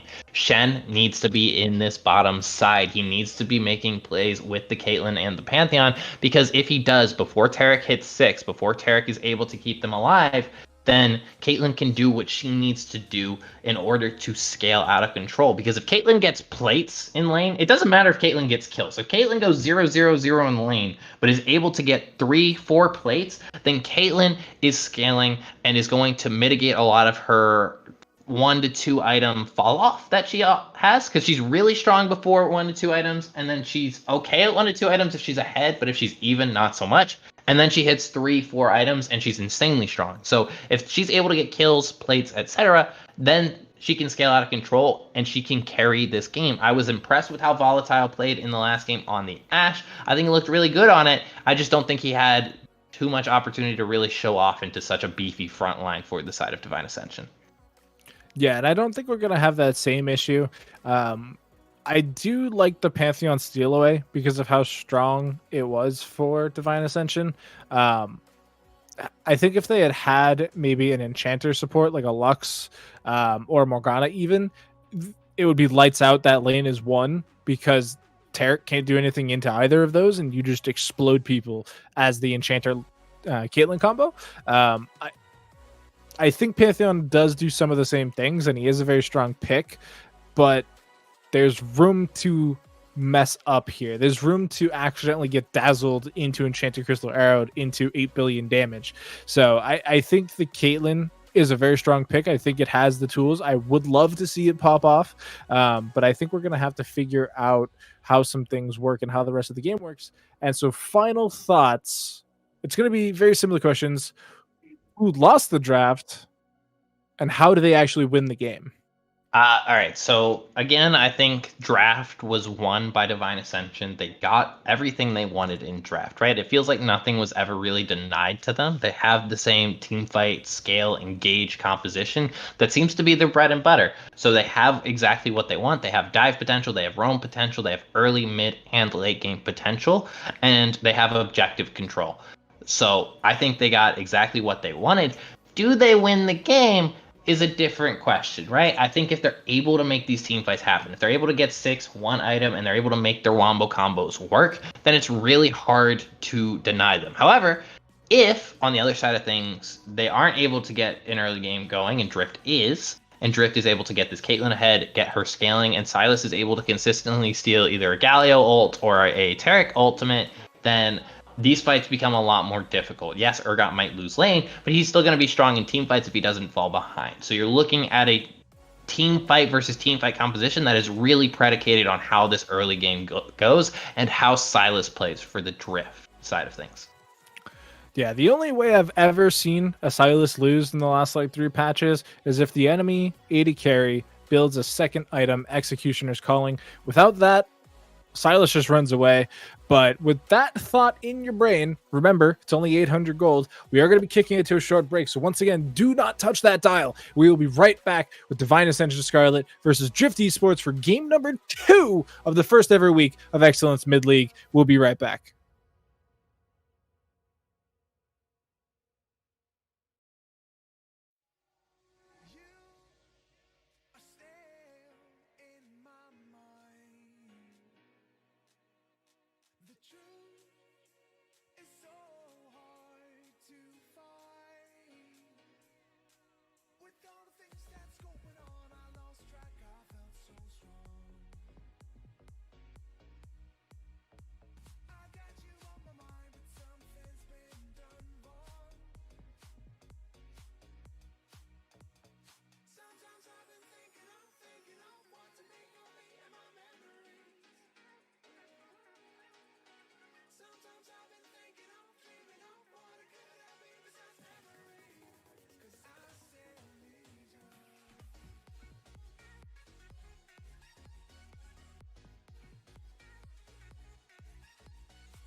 Hello, Summoners. Welcome back to the Mid-League here at Excellency Esports. We are continuing on our best-of-3 series again with Divine Ascension Gaming Scarlet facing off against Drift Esports in a crazy back-and-forth 40-minute grudge match. Divine Ascension somehow managed to come out on top, winning a solid fight around the base and finally taking advantage of that Infernal Soul. We'll be looking to see if they can continue on their clean early game in this second match. Once again, my name is Mac Dewey, and all the way from the analyst desk, Valley has joined me back here in the casting booth. Yeah, Mac, I think I took a wrong turn somewhere. Bubble Bath Boy has Ignite. Did I get lost on my way back from the analyst desk?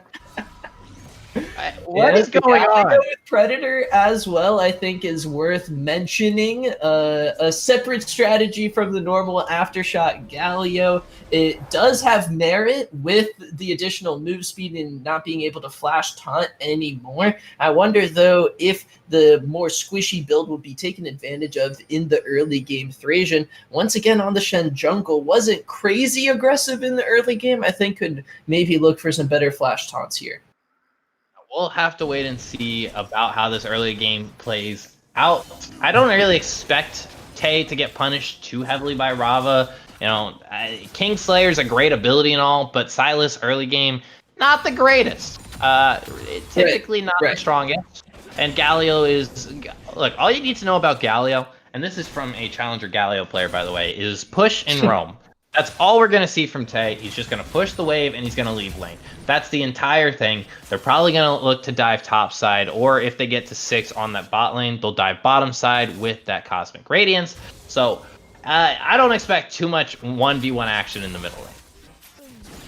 Yeah, and it's going to be a little bit of a playstyle difference here for Divine Ascension. Last match, as I mentioned before, they popped off in the early game, really, as we do see Bubble Bath Boy on the Graves, not on the Sejuani this time. We'll have to see if the solid performance in the jungler carries over to a more carry-style champion. Hey, he took the red buff, he started verticals, and because they didn't recognize it soon enough, Bubble Bath Boy might actually be able to get down and get to a triple buff here on over Thrasian. So that could be massive to really get this Graves out ahead. Graves really strong farmer in the jungle and able to clear effectively. So if he's able to get a massive experience lead over the Shen, that could be a big difference come first Drake and, you know, first initial ganks, because Bubble Bath Boy is already topside. As you mentioned before, he does have the Ignite. A Seismic Shard does land onto an Otter. The early game aggression on this Drift top lane continuous here. As he's getting so low, the Ignite drifting down. The Seismic Shard going to finish him off here as it's Bubble Bath Boy trying to take on Thrasian here. The Rumble from the jungle making its way to the top lane, but both junglers gonna have to walk away from this one. I think potentially just going to clear the wave. No flash available for Thrasian there, as we do see a teleport from an Otter coming in here. The Urgot going to try to catch out Bubble Boy here, and Otter placing down the control ward. He's found his prey. Tay a little bit off, no Predator boots available just yet. Is the Galio getting caught out here? The Galio just so squishy with Predator taken down so quickly, and that's an early kill going on to the Silas, something you don't want to see if you're Divine Ascension. It's horrible for Divine Ascension as Tay does not need to be even attempting to be in that fight. Derpy Byzantine isn't there, and Bubble Bath Boy is able to just walk away. That is such an unnecessary error to make, as they did get the 1-for-1 in an Otter. Credit where credit is due. Thrasian was able to be in the right place at the right time, and now there's more action in the river as Bubble Bath Boy no splash. Scuttle Crab was secured by the Graves as a flash taunt from Kraydog is going to try to start off a fight. Trap landed onto Lindy Hop. A solid combo there from Volatile. He's been practicing his Caitlyn, as it's looking a little clean there, but unable to pick up a kill, just too healthy, not enough damage at this point in the game. Did start Cole, so I'm assuming Volatile did go for the cut down rune, and he actually did, so he's dealing some more bonus damage to those who have more health than him, and that includes Silly Goose and Lindy Hop in the bot lane. Exactly why you take Cole, to do some of that extra damage and to also gain some of that health back, get some extra gold. And again, we talked about Caitlyn on the analyst desk and how if you can get plates, and you can get ahead, even if you don't get kills, that's a lot of value added. Right. But, the Colt does the same thing. It's not necessarily as good as getting a bunch of plates, but it is an extra kills worth of gold, especially if you go even in lane. Like, the lane states are very, very even. Neither has knocked down a plate yet. The CS is basically even as it can be. So that's going to be an extra 300 gold in the pocket when that Colt is completed, and that's going to be really, really nice for the side of Drift. Yeah, this is going to be a dragon going over to the River Shen, as it's quite a bit different of an early game that we saw last game. Silly Goose and Lindy Hop don't have the bot lane priority that they previously did. This time it's Kraydog on the Pantheon with the Ignite, with the Press, the attack available. And I'll think Divine Ascension really just waiting for that Galio to start getting on the map. Ascension doesn't feel like they have really the priority to play in any of these lanes until they hit 6. Silly Goose and Lindy Hop can't do much. And in the top lane, it's kind of just a stalemate, right? Because Derpy, yeah, he got a kill, but he wasn't able to get the Bramble Vest just yet. So not really going to be in the best spot for that. Meanwhile, on the bottom side, like it said, that River Shen in a really solid spot, has that extra kill on him. Vision control is there for the side of Drift as well. So while we'd like to see some, dives in the top lane right now, that would be a beautiful time to be diving. Instead, we're going to see that Divine Ascension can't really make it out of their lanes.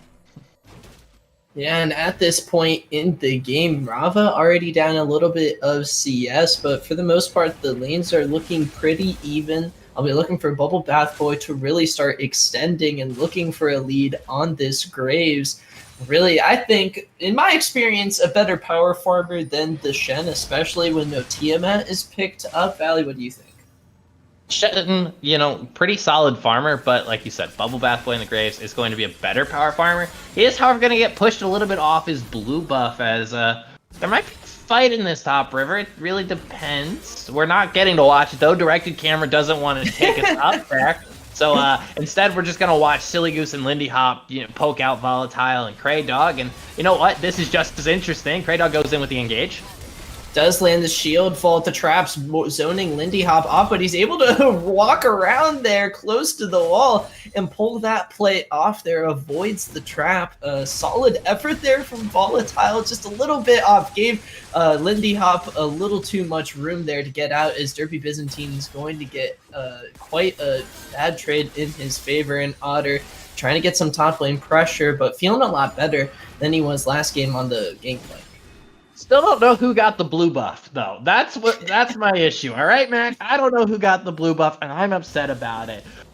Who do I call? No, I'm kidding. But, we're at a pretty even game state. The gold is only about 100 in favor of the side of Drift. Bubble Back Boy is going to get spotted out on a ward, so we're not going to see a gank just yet. And what Thracian is doing much better this game than he did last game, and he's tracking Bubble Bath Boy effectively so that he can be there for counter ganks. You're not getting an Otter set massively behind early on, and that means that the mid lane that we saw go basically stalemate last game in the early game, and the bot lane, which was pretty much a stalemate, are able to do that again, and that is a favorable look for the side of Drift.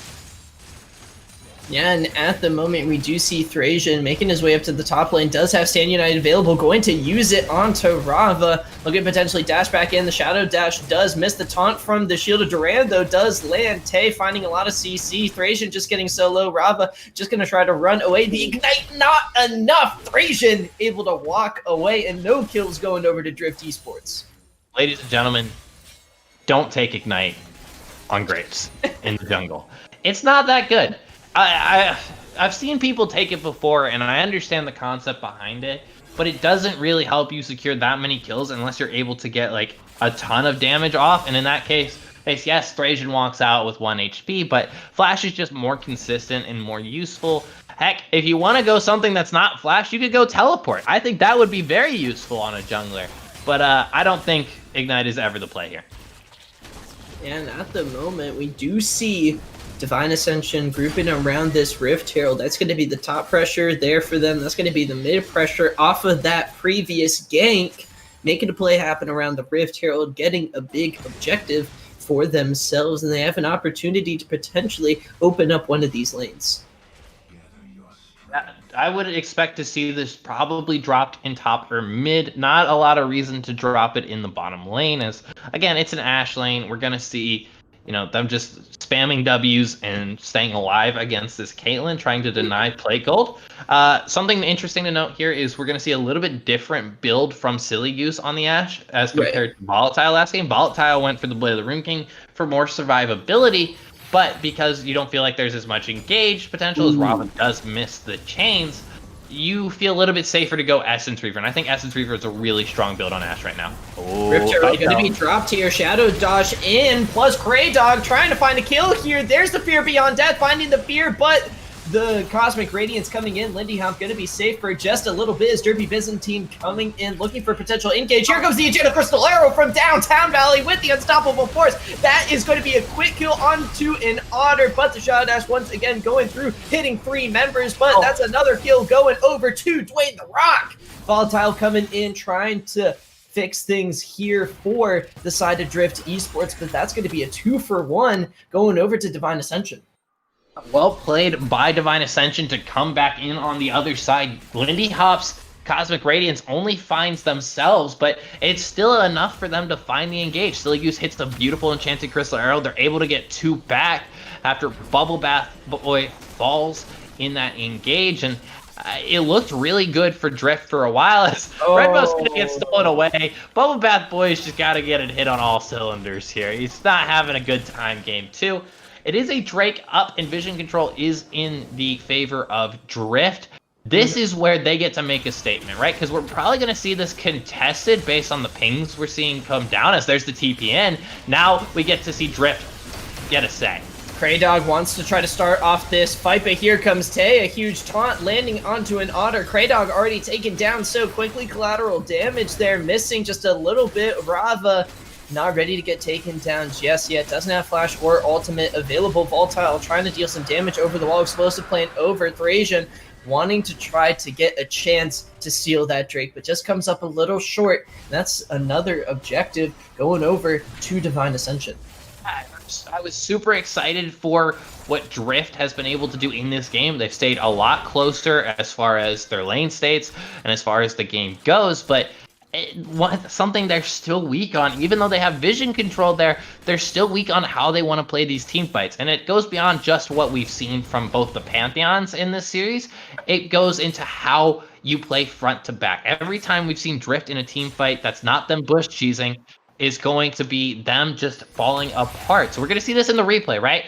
They have vision control. They have the setup to start this Drake. They need to be pulling it down river. The TP comes in. They're not set up for it. Grey Dog is not the front line here. And Otter needs to be stepping up and be the front line because Grey Dog can only block so much damage. Instead, the Pantheon dies, whereas he should have been playing in the backside and then looking to re-engage with his ultimate. And now there's nothing they can do to get into this game, into this Dragon Pit and into this fight. They go back over with the Blast Plant. They don't get punished for it, but they lose one unnecessarily, and it's not well done from them. It doesn't feel like they have an idea of what their characters are supposed to do in a straight up 5v5 team fight where everybody can see each other. As we do see Bubble Bath Boy trying to contest vision around the top side of this map. No Rift Herald available, none taken. It was used in the mid lane, I believe, there to pick up some turret plating gold by Bubble Bath Boy, as the game's going to slow down a little bit, and both of these teams sitting so close to each other in terms of gold, in terms of kills. It's a 1-kill advantage over to Divine Ascension. Tay on this Galio. There really hasn't been a big ultimate so far in this game. Hasn't been able to get onto the map and roam. Turret plating has fallen. That's going to be less of a gold opportunity for both of these teams, as the Unstoppable Force is going to be used there by Derpy Byzantine in the top lane to back off and get away from the gank. You know, a glimmer of hope, shining light, if you will, for the side of Drift is that the gold that they do have is on some of their strong members, right? If you look at the gold across from, the 80 carries, you're looking at an Ashe with probably around 5,200 gold total, whereas you have a Caitlyn that's sitting at about 5,400, 5,700, somewhere in that range. So an advantageous gold difference there. There's also an advantageous gold difference in the middle lane to a degree. Well, there was until, some tower plates got taken. But most of the gold advantage is in that bottom lane, whereas for the side of Divine Ascension, a lot of their gold is in the top lane on the Malphite. And while Malphite can be valuable, he's building tank again. So it's like the same thing that we saw with Ornn, that it's just not going to be as valuable. Enchanted Crystal Arrow, though. Flashing away, Volatile barely able to get away from that one as Teleport coming in. Beautiful time there on the Dazzle. Lindy Hop trying to keep Silly Goose alive here. Cosmic Radiance onto 4 members, staying healthy right now. Stand United going to be a game changer here as the Hero's Entrance coming in, though. Tay trying to play his role here as Rava with the GLP, trying to slow down so many members. Headshot onto Lindy Hop. Silly Goose getting so low, going to pop the barrier. Going to barely survive there as it is somehow Valley. Only a 1-for-1 trade in the bot lane. There's so many health bars so low on both sides. Ascension has to walk it out, and that's going to be the first tower of the game falling for Drift. And now they're going to be probably getting a little bit of a gold lead here. They're going to go up 400 gold from that. And that is a massive team fight for them. Yes, you say it's only a 1-for-1, but you see how these team fights can play out. The Cosmic Radiance is used early because you don't want to die to an Urgot ultimate that's just going to delete someone off the map. But then you have, the Pantheon re-engaged. The Sylas able to steal an ultimate and does so much damage. Not to mention the Stand United to keep everyone alive. And that's on top of, on the other side, the Hero's Entrance coming in. The Malphite ultimate coming in. He doesn't have Unstoppable Force in that fight. So maybe it's a little bit different if that does come through. But there's so many layers to how these team fights play out that these fights can go any way. It's on a nice edge with how these fights play out and how these abilities are used in what order. Exactly, and that's going to be the second Rift Herald going over to Divine Ascension. They're going to look to extend a gold lead potentially, or at least find one in this match, as still both sides dead, even 1 tower apiece. And as Derpy Byzantine's teleport is slowly but surely coming off cooldown, they're going to be looking to take advantage of that potential flank as another boost strategy. This is what Drift Esports have been getting so many plays off from. We do see the Enchanted Crystal Arrow fly in as Kraydog is just absorbing so much damage. A huge unstoppable force from Rev, but another huger one from Derpy as he finds 3 members as well. That's going to be the turn that Divine Ascension needed. Divine Intervention coming in. Everyone making big plays, coming up big. They're looking for the clean ace. That's going to be 1 kill. Tay does fall, but Volatile, the only member left standing, that is a 4-for-1 in favor of the Scarlet Squad. Divine Ascension coming up big. They're going to look for their second dragon of the game. I thought everything was going right when Rava picked up the Unstoppable Force, but then Derpy, Byzantine, and Lindy Hop changed it up. They turned the entire fight on its head. Beautiful flash stun from Lindy Hop after the Unstoppable Force knocked up 3, and everything goes the way of Divine Ascension. They pick up the second Drake of the game. They pick up 4 kills. It's not a clean ace, but that is so much value added. Now a 3-1-4 Graves. It's a 1-0-7 Ashe, and it is a 1-2-5 Galio. They are gaining a ton of value, and we're going to see in this replay just how this fight plays out. They're trying the bush cheese again. We talked about they don't know how to take a straight up fight Drift, so they try the bush cheese, but they go onto the Malphite. They're not going to be able to find anything. Enchanted Crystal Arrow is used early. They lock him up, and you think, okay, well, it's just kind of back and forth. No one's dying. Huge Unstoppable Force, but there's no damage to follow it up. The only person that falls low is the Galio, and the Unstoppable Force on the other side has a ton of damage coming back into it with the Ashe, with the Graves. Then the flash engage from Lindy is beautiful to lock people up. They try to get in. Taunt is back up. There's no way to get onto this AD carry with the amount of defensive CC she has, and it's just a clean fight. You have to delete people, or there is no chance you win against this Divine Ascension squad. And now they are starting to build themselves up a little bit of a lead in this game. After the big fight, they didn't find an opportunity, though, to use that Rift Herald somewhere on the map. It's still very even in terms of turrets, and I really feel like until a team starts knocking down all of those outer turrets, really starts moving in on the inner turrets, there's just so much standing gold on the map available to both teams that the lead could just suddenly shift on a moment's notice after a big fight. We'll have to see if Divine Ascension is able to utilize that Rift Herald. They have the outer turrets in the bot lane and the mid lane still standing. definitely a lot of standing gold on the map and a lot of potential to swing this back in your favor. Drift is in a much more favorable state in this game than they were in the last game at 20 minutes. And the last game, they made go to 40 minutes. So this game is anybody's ball game, right? Either team could really take the cake. It depends, again, how these team fights get played. We're not at Soul Drake yet. Yes, Baron is up, and Enchanted Crystal Arrow is in, but I don't know if they have the follow-up. The Dazzle isn't there. Cosmic Radiance coming out very, very early. Here comes the Silas picking up an Enchanted Crystal Arrow as well, and vulnerability is over, but here comes the hero that they needed. A huge taunt coming in and hitting 2 members. Thrasian is already down. Same with Grey Dog as Bubble Boy in the news coming in here, making a big play. Tay with a huge double taunt. Hugely done there by Tay. He comes in with the Predator from the side lane, drops in on the hero's entrance, and it's a 2-for-1 in the end. Rift Herald was picked up. This is the second Rift Herald of the game, so there goes that mid-tier 1. And again, Drift is trying to be proactive. They're trying to catch people out, but it's never enough. They don't have the teamfight capability to deal with the amount of CC and re-engage that Divine Ascension has brought in this draft. And I don't think they're going to do the Baron. I think they're just going to try and get some vision around the Baron, but it is getting to a risky point for Drift. They have to come up with a new stratagem of how they want to play these fights out and how they want to play this game out. Otherwise, they are never going to pull ahead.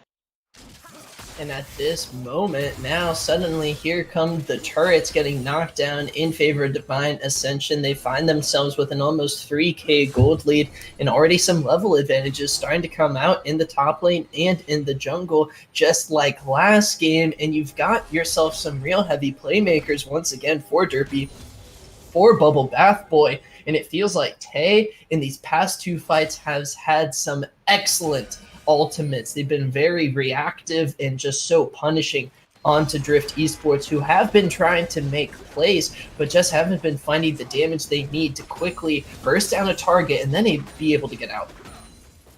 Drift Esports, if they want to take a fight here, yes, you want to be stealing ultimates if you're Rava, but I said on the analyst desk, you want to be grabbing the Cosmic Radiance, because if you can find an engage early on, right, whether that's with Pantheon, etc., and then you can bait out the engage from Divine Ascension. You can Cosmic Radiance it, you can get the hero's entrance, and you can survive and kite back. Then you have so much potential to go back with a Pantheon ultimate, to find a low member with a, with whatever the crab man's name is, Urgot ultimate. But right now, there's the Teleport that's flashed away. Is flashed here as a teleport coming in. Tay from the top lane coming in here. Enchanted Crystal Arrow onto Volatile on top with the Cosmic Radiance. There's a well-timed one. All 5 members. Absolutely dazzling performance right there. Pick up 2 quick kills around this dragon. No QSS, no Mikhail's Crucible. How do you get away from all this CC if you've overstepped? Volatile finds out that you can't, and now an Otter just doing his best to try and make some pressure around this Drake, but it will 100% be going over to Divine Ascension. And like I said, they need to kite out, but how do they do it? Right? You flash the Unstoppable Force, and then there's an Enchanted Crystal Arrow. You dodge the Enchanted Crystal Arrow, there's a taunt. There's a flashing Lindy Hop with a Dazzle. What do you do? How do you get away? They don't have any answers right now, Drift, and this Baron has been started up, and there should be no real contest here.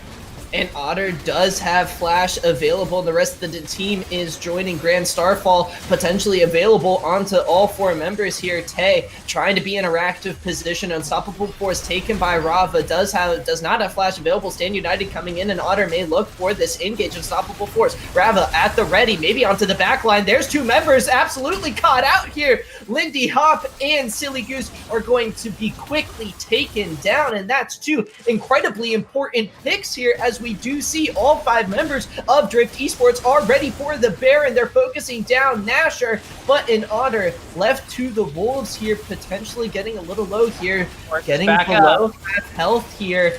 Tay with ultimate available. Same with Derpy, same with Boy. They're potentially looking for an engage. There they go. Unstoppable Force indeed. He's on a rampage as 3 quick kills suddenly get exploded here as the Predator boots. That's going to be the engage. They're looking for a triple kill over to Trey's Galio as Rava just going to try to run them into the traps, but there is no escape right now. The Shield of Duran going to come up a little bit short as the dash for the collateral damage for the Sunday on top of this fight. Rava somehow going to find a kill or shutdown onto the Graves. The Shield of Duran once again missed time. The Kingslayer once again used. There's finally the Silas getting taken down. Build your Grievous wound, kids.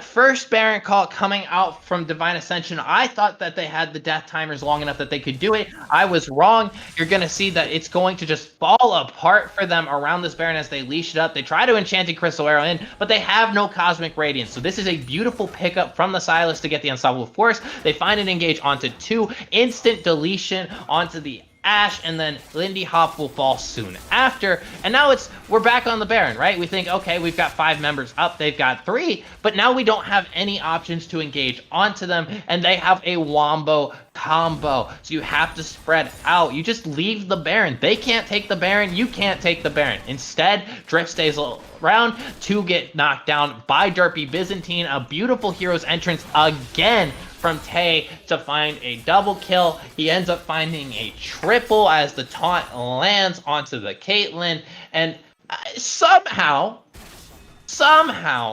Rava is able to walk all the way up to top lane, pick up a collateral damage, put some damage in, Kingslayer in, kill the jungler, and then get finished off himself. How does he live this long? I don't understand. It's just a lot of greed. And now moving forward here for the rest of the game, it is quite a substantial gold lead at the moment here for Divine Ascension. 4,000 gold separating these two teams at the moment, as also the Scarlet Squad is sitting at Soul Point at the moment. Cloud Soul, not incredibly game-changing, as I feel like Ocean Soul and Mountain Soul are, especially for this type of composition. The Malphite would have been pretty much unkillable, but the ultimate cooldown reduction is just so valuable for all of these members on Divine Ascension. Yeah, these items are going to be very massive. You've got 10 stacks of a Mage Eyes on the Malphite, so as we're coming up on this Dragon Soul in a minute, this fight will be huge to determine the course of this game. Of course, you know, it's a Cloud Soul, so we'll see what exactly that means for them, but it is going to be at least a soul. You want to get the Dragon Soul off the table. You don't want to give it to anyone else. And 3 Cloud Drakes, you know, 30% extra cooldown on those ultimates is huge for Cosmic Radiance, as well as all these other engage ultimates. So this is one that the side of Divine Ascension are going to want, and they're not going to be giving over. They do potentially have the set up here, but not a lot of vision control. Volatile on the Caitlyn has the traps at the ready, but the Blast Cone is there for the squad of Divine Ascension to engage here. Unstoppable Force is flashed away. Derpy Byzantine missing the ultimate. Tay coming up a little short here. This could be the fight. Drift Esports want to take a huge 2-man Shadow Dash on top of a massive Unstoppable Force from Rava. Cosmic Radiance going to be coming in a little bit too late here. Can they turn around this fight? Silly Goose is quite healthy here, and there's a lot of low health bars. Taunt on a Grey Dog on Otter, finding the engage. Fear Beyond Death going to fear 2 members. Now it's a 1v2 situation. Silly Goose flashing. Now it's just the ADCs, but he walks onto a trap. Both members are so low here. The Piltover Peacemaker misses, but the ace in the hole finds the ace around the Cloud Drake as Volatile pops off with a huge triple kill, and he's going to pick up the Cloud Drake as well. Somehow, some way, Drift are able to come out on top of that fight. It is so difficult for them to find this value, but Volatile is massive in this fight, and we're going to see how this plays out here initially. I like the setup. Enchanted Crystal Arrow is used early, so is Unstoppable Force, all those cooldowns miss. So that's 3 big ults used by Divine Ascension that they don't have. They still have a chance in the fight, though, as they have Cosmic Radiance. They are going to survive for quite a long time, except for Bubble Bath Boy. And again, it's Rava tanking up so much and taking so much time. They do find one back, and then it's just trading back and forth. They aren't able to kill Urgot before he's able to shut down the Galio, and then it's the 80 carries. But there's a trap, and there's a dead Ashe. It is going to be a delayed Cloud Soul, and that is going to be Drift again, hanging on by a thread in this game. And now we're still somehow left 30 minutes into this game with pretty much a close match once again. No Barons have been picked up. Both teams have tried dancing around the objective, as Tay and Silly Goose are going to start us off here. There's quite a bit of vision control. There is a control ward. You see Lindy Hop is going to try to clear it out now. So Drift Esports do know what is going on. They are going to be looking to contest. Grand Starfall is available. Rava's going to be coming in. Here comes the engage from the Pantheon. They're going to decide to turn onto an Otter as Thracian is in the middle of this Baron pit. It's going to be a fight. Smite in. It goes over to Triple B's here. He finds a kill on the Kraydog, as well as the Cosmic Radiance is going to come up big, protecting the ADC. The jungler, Bubble Bath Boy, going to get taken down. He does secure the objective, as it's a 2-for-2 trade in the brawl around the pit. Both teams coming out even in terms of kills, but Baron Nashor going over to Divine Ascension. That is a fight that Divine Ascension will take any day of the week, as they come out with the Baron, and they are honestly going to be so happy with that, especially not giving it over to Volatile. It is a siege composition. With the Caitlyn, they have a lot more potential if they get Baron, but it is secured. It's on 3 members, and it is on 3 strong members that are in a group, so they will be able to siege as a group. We are going to see this replay come through, as the Baron burns down pretty quickly here, but the Grand Starfall is really well done. It is taunted up, and the Unstoppable Force only finds 1, but the Stolen Heroes entrance finds so much value as far as shielding onto the side of Drift that they're able to stay alive for a long time. Kraydog does end up falling in the end, but he's bought enough time for them to get the 2-for-2. The Cosmic Radiance allows the bot lane to escape, but it's still pretty good for Drift. Even though they lose the Baron, they are able to take these fights, and they are not losing these fights by a massive amount. Yeah, and there's just been such a carry effort from the bottom side of this map for Drift Esports. Volatile on the Caitlyn and Rava on this Silas pick have been popping off in the big fights. Now, once again, Divine Ascension, they have Baron Nashor. They're looking to extend their gold lead with the power play, but the Baron power play hasn't really been something they've excelled at through the first 2 games. The Scuttle Crab secured here by Bubble Bath Boy, but you've got Baron. It's time to push these waves. This is the constant issue that we see with Divine Ascension. We saw it last game. We saw it this game. It took them 3 Barons to get to inhibs, and even then, they didn't really secure inhibs. They just ended the game. They don't feel like they know how to use a Baron to its maximum value, especially they had 2 minutes before the Cloud Drake came up. They could have at least knocked down a side lane tower, the tier 1 in bot lane. Instead, they feel like they don't understand what they're doing, and they're just, getting stronger minions and sending them the way of Drift. Right.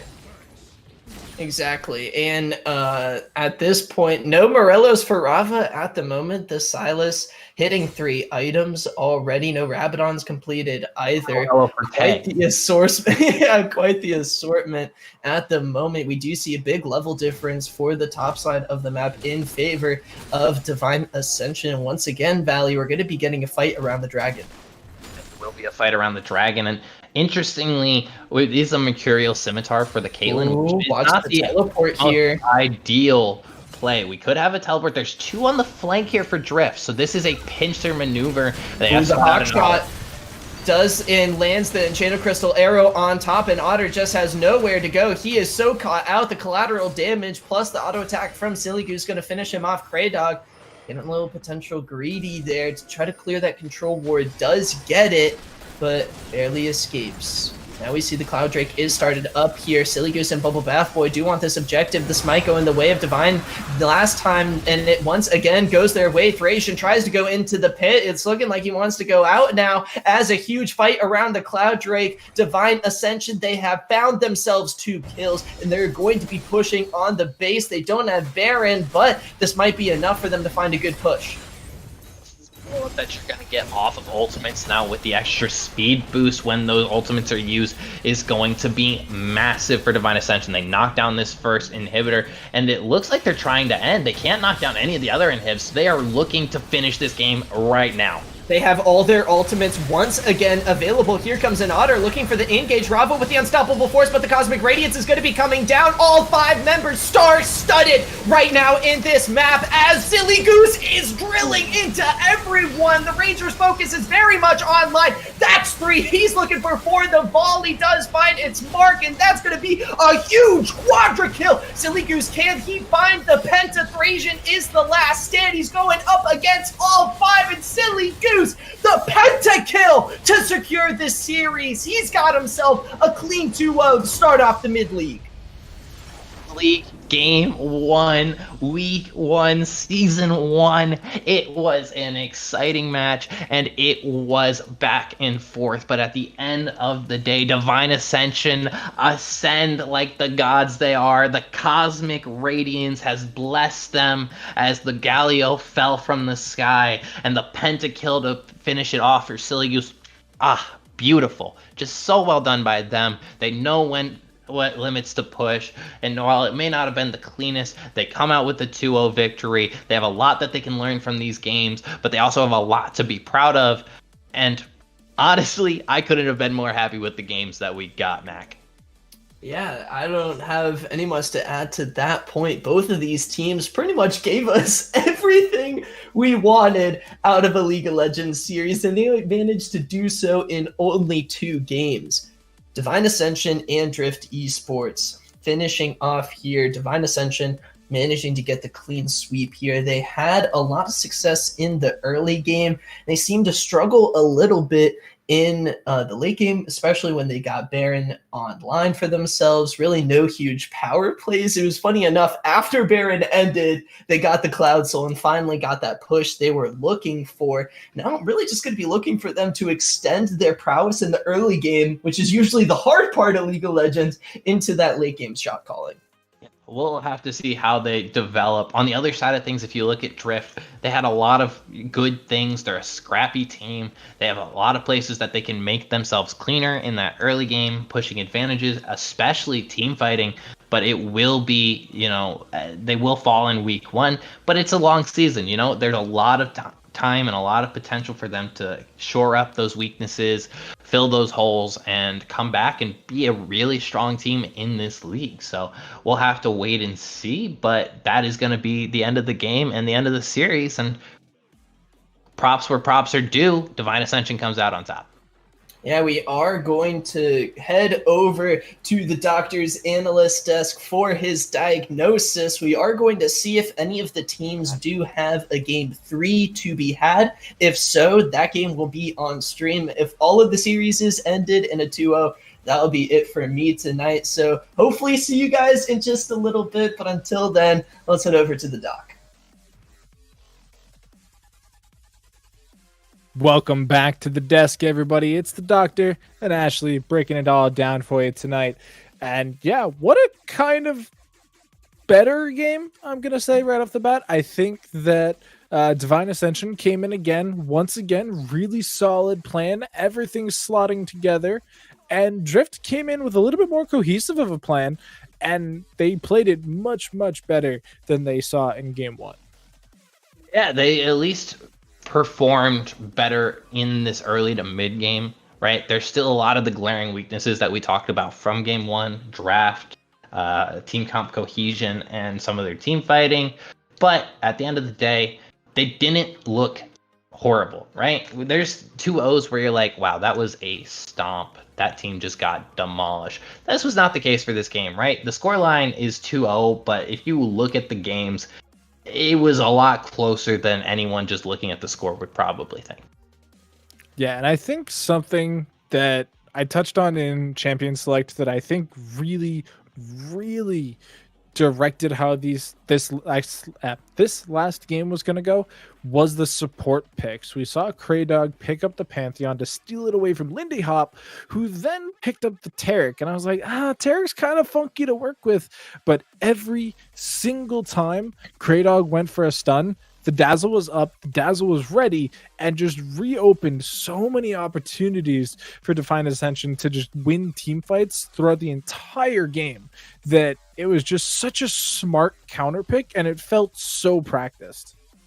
It felt like Lindy Hop knew exactly what they were doing on the character, made some great flash dazzles as well in team fights. The one that stands out to me is that like first big Drake team fight where the Unstoppable Force was stolen and then Derpy made a huge counter engage, but it wasn't enough to get all the kills. So Lindy Hop flash dazzles like 3 people. It was absolutely a clinic on the Taric, and it was a clinic across the board, right? Silly Goose looked great on both AD carries that they played. Derpy and Tay looked great on the Echo, the Galio, the Ornn, and the Malphite respectively, and their wombo combos were very well coordinated. I think, honestly, this is a team that could be scary for others in the future. Of course, they can be countered. I think a lot of what their game plan and their strategy of these engage wombo combo comps can be outdrafted and can be played around.